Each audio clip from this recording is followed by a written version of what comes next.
Friends, welcome to Biology Made Easy. Today in this video, we are going to discuss the solid waste management. Now the solid waste management, it is also known as landscape pollution,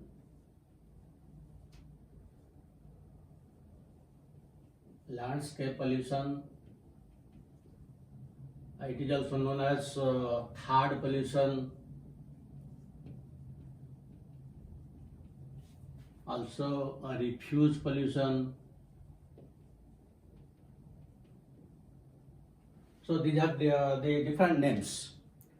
Now, what is this solid waste? What do we mean by solid waste? The solid waste, we can call it as garbage. And when we'll call it garbage, it is completely, if it is biodegradable, like the vegetables, the peelings of fruits, and the food residues.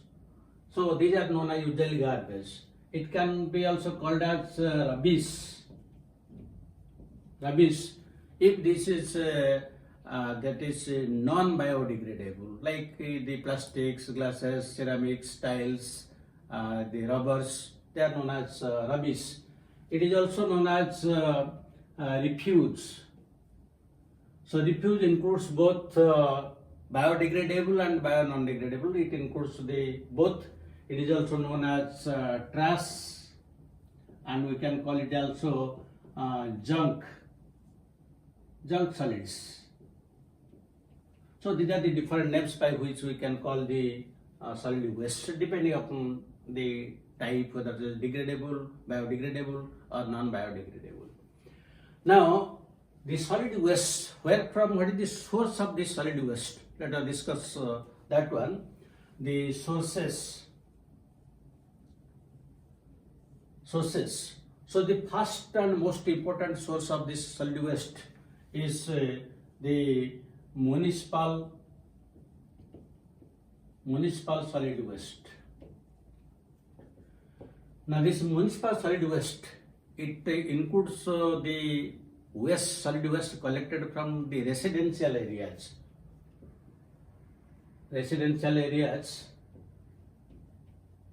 which includes the different types of rotten vegetables, the peelings of fruits, vegetables, the food residues.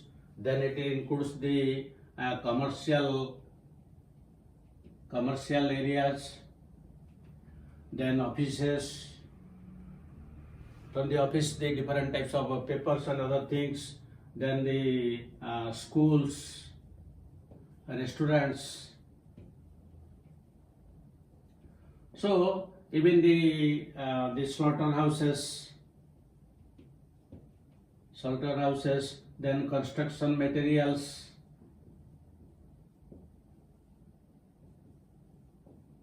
and also by the sweeping of the roads, whatever garbage we get, all these are known as municipal solid waste.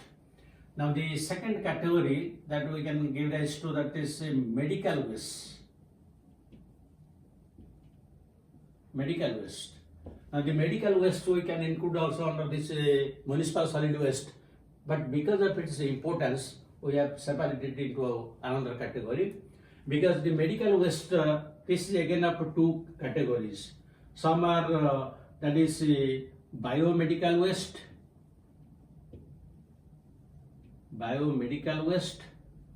and others are known as other wastes. Now the biomedical waste, usually it includes the sputum, then the cotton swab containing blood,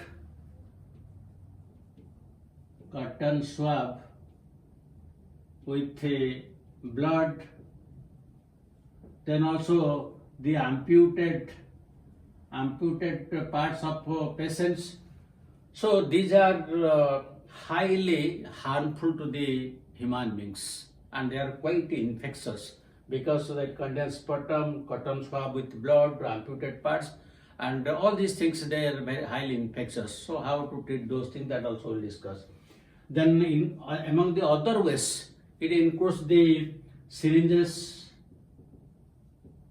the needles, then glass materials, and the outdated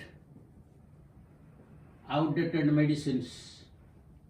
That means the medicines whose expiry date has gone. So all these are coming under the medical waste, and this before released as a waste, they should also be sterilized, because these are also, they contain harmful microbes. Then the third category we can include to industrial waste. So industrial waste mostly includes the fly ash. The fly ash that comes out from the different thermal plants and other plants. This is important. Then broken glasses, then ceramics, tiles.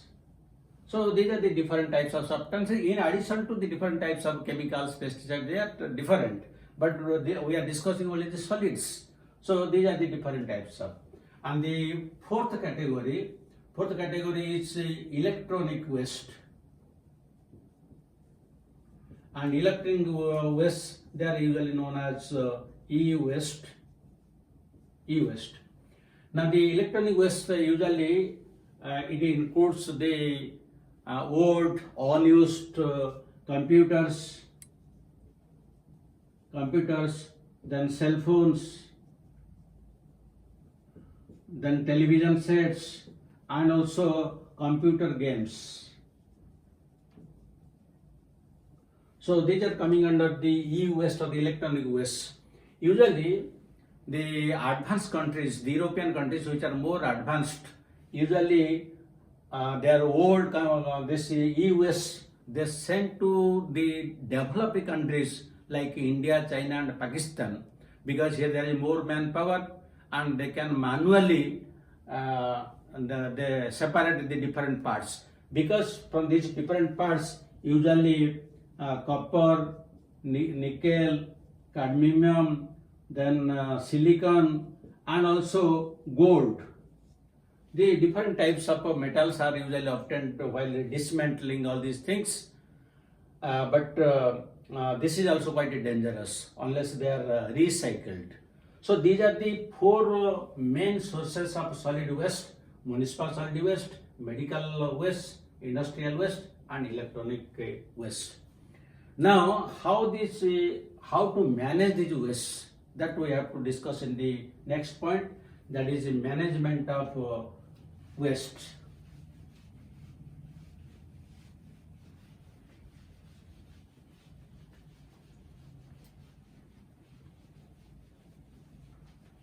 So the management of waste is very important, because as already we have discussed, the sources contain several harmful substances, and unless they are degraded into their smaller components, they will create a lot of health hazard. So in the next point we will discuss the management of waste. Management of solid waste. So when we will manage the different types of solid waste, we have to consider one thing, that is there are different types of waste. How the waste material of one can be used as a resource for another one. As a result, it will be eco-friendly, and this is known as zero waste approach. Zero waste approach.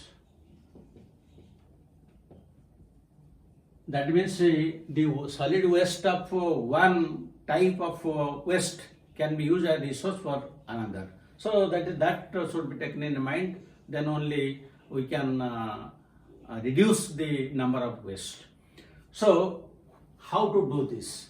Now you can do it in a different steps. The first step is collection. Then after collection, it is to be transported. So next is transportation, and the third is disposal. third is disposal. So in these three steps, we have to consider the entire thing.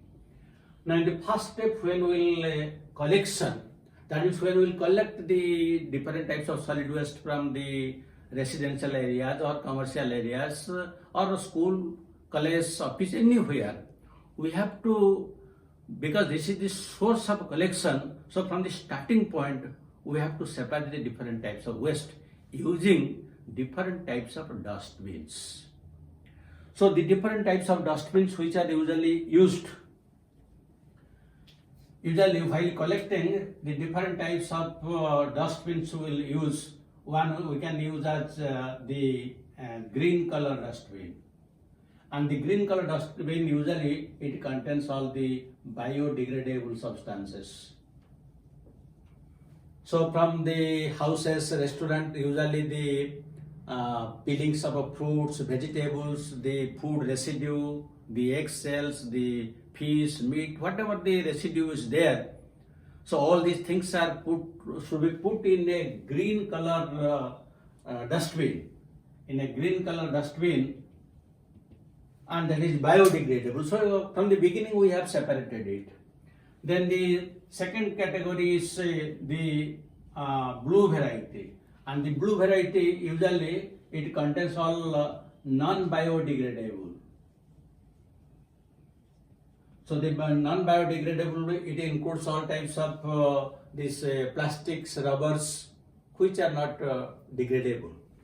The third is that we will use a yellow color, and in a yellow color usually we will put those things which can be recycled, like the plastics, glass, which can be recycled, that should be put in the yellow dustbin. And particularly for the medical, hospital, clinic waste materials, that should be put in a fourth category, that is should be red dustbin. And the red dustbin usually it contains all the hospital and clinic waste. So that this requires more attention because it is quite harmful, because it contains different types of harmful substances, microbes which are infectious. So from the starting point, our collection method is different. So accordingly, we can use them, we can dispose them in different ways. This is very important. Then the second thing is, now this after collection, these are to be transported. So while transport, usually the first one is the municipal vehicles. So the municipal vehicles, they may be tractors or trucks, and usually through these tractors or trucks, they carry the different types of dustbins in separate chambers, and accordingly they will dump it in different places, whether it is biodegradable or non-biodegradable or recyclable, that will put in separate. That is why the starting point is very important. And sometimes some that is I can tell the kabadiwalas